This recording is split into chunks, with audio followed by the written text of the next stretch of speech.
Alhamdulillah. Wassalatu wassalam ala Rasulillah wa ala alihi wa sahbihi ajmain. Amma ba'd.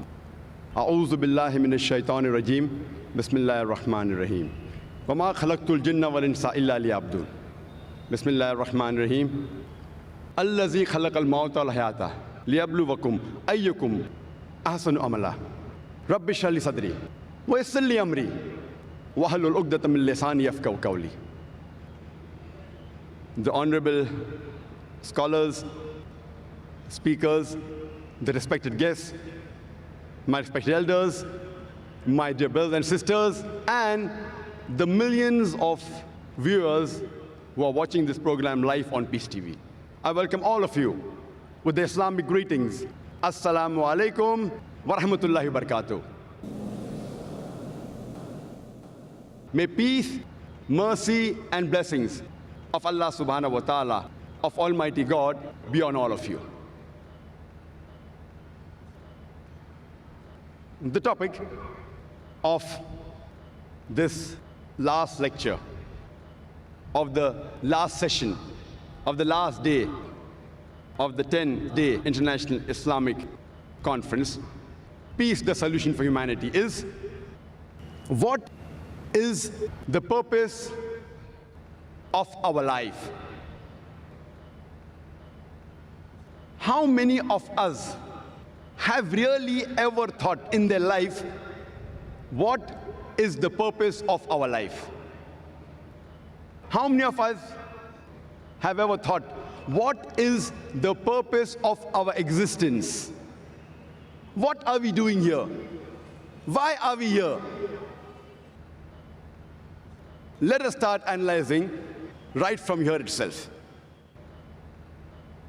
I request all the people in the audience, all of you, if you have ever thought in your life, what is the purpose of your life, please raise your hand. I would like to know amongst the audience, how many of you have ever thought in your life, what is the purpose of your life? Fine, maybe I can see 10, 50, maybe 100 hands. An audience of more than 100,000.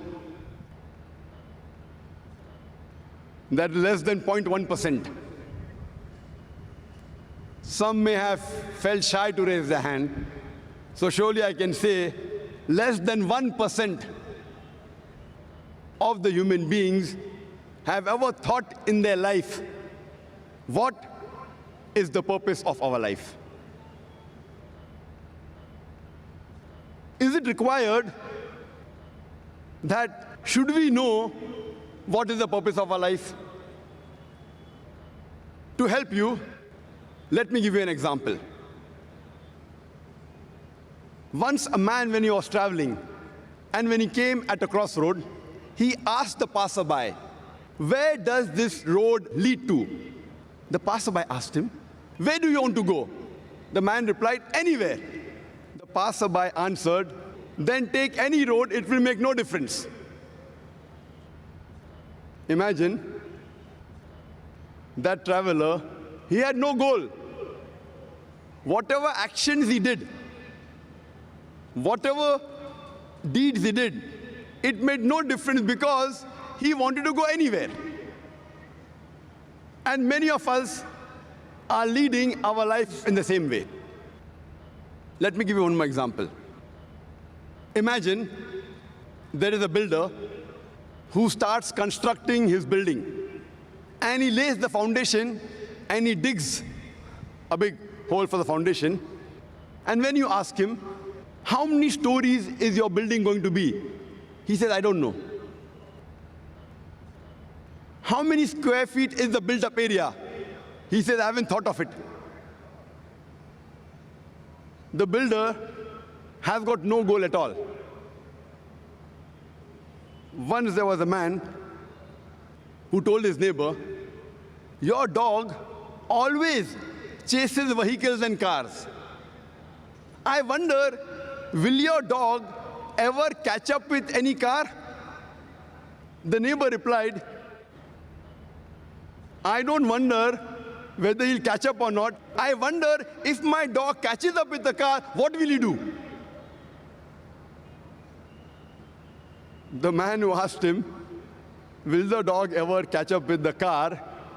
He's short-sighted. The neighbor who was the owner of the dog, he was far-sighted. Even if he caught up with the car, what will he do? What is the purpose of his goal? And unfortunately, many of us, we are leading our lives same fashion, just like the dogs. You know, people do graduation, and you ask them, why are you doing graduation? And they don't know the reason. Just because they want to be a graduate.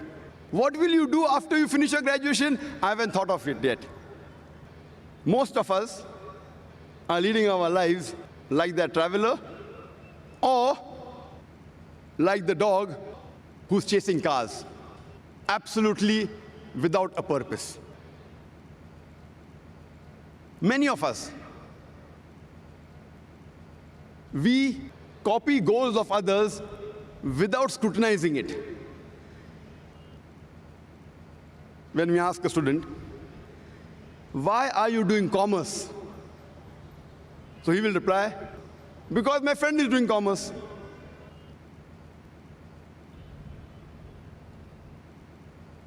Many people, they emulate and they copy the actors, the models, without realizing what they're doing. Once a person comes from the village to Bombay to become a millionaire. And when the question was asked to him, why have you come to Bombay? So he gives a reply that I have seen Amitabh Bachchan in the Hindi movie. He's a pauper, he comes to Bombay and he becomes a multi-millionaire overnight. That is the reason we find many people coming from outside Bombay and they're settling in Bombay to become a multi-millionaire overnight. And that's the reason you find that the slums in Bombay are increasing. Many times we see actors and models, they are brand ambassadors and they endorse certain products. There was a person who purchased a new car, Hyundai i10. And when the question was asked, why have you chosen this particular car, Hyundai i10? So he says, my favorite actor, Shah Rukh Khan, he owns Hyundai i10. I doubt whether Shah Rukh Khan ever sat in Hyundai i10 except in the advertisement. He may be owning a Mercedes or a BMW or somewhat similar. I doubt whether he owns the i10. You know, Shah Rukh Khan endorsed the watch Tag Heuer. He's a brand ambassador of the watch Tag Heuer. And we find many of his fans buying Tag Heuer. I wonder what has Tag Heuer got to do with the acting of Shah Rukh Khan? Has that watch, has that wristwatch ever helped him in acting? I doubt whether he wore Tag Heuer before he became a famous actor also. So these are the various ways the media promotes products. And unfortunately, we blindly follow goals of other people without realizing what we are doing. Imagine there's an industrialist who buys a textile factory. And when asked, why have you bought the textile factory? He tells us that I've come to know that there is good profit in textile business. Then you ask the next question. Do you have a feasibility report? He says, no. Have you had someone to take care of your business? Have you hired a CEO, chief executive officer? He says, no. What is the percentage of profit you will make? He says, I don't know. Where will you buy the raw materials for? He says, I haven't thought of it. Where will you sell your textile? He says, I don't know. Do you think that businessman will make profit in the textile industry? Imagine there's a person who has a goal. He wants to become the best scientist of the world. What does he do? He does a survey of all the scientists from the first human being, Adam, peace be upon him, till today. And after doing a survey, he comes to know the best scientist of human history was Isaac Newton. And his survey was correct. After that, what does he do? To become like Isaac Newton, he starts growing long hair, curly hair like Isaac Newton. He wears shoes like Isaac Newton. He wears clothes like Isaac Newton. Do you think he will become a successful scientist? Such people have a goal, but the planning is wrong. They have a planning. They did a survey of the scientists, but the planning is wrong.